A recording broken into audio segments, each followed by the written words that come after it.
sa ating lahat. Ang ipe-prepare po natin ngayon para sa juice ng mga taga-PNHS ay ang Dragon Mango Juice. So, para po sa preparation,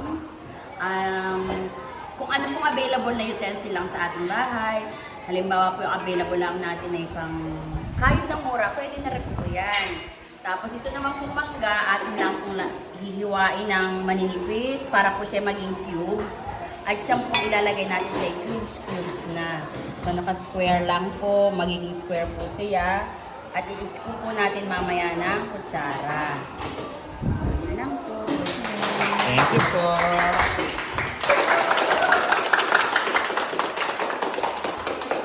So lalagyan na po natin ng asukal.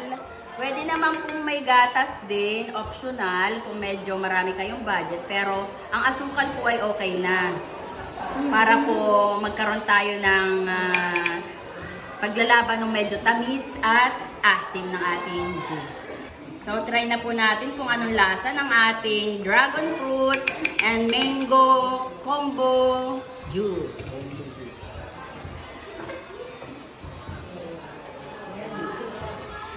Sarap po, ma'am. Dami. Ano po lahat nito, ma'am? Mangga at saka dragon fruit. Kaya po pala ang sarap.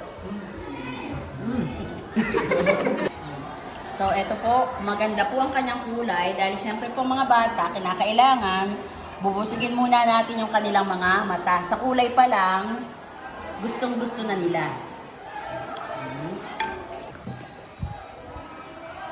So, meron po tayong mango yogurt. Optional naman po ito. Pero mas magiging malasa po ang ating juice kapag nilagyan natin ng mango yogurt.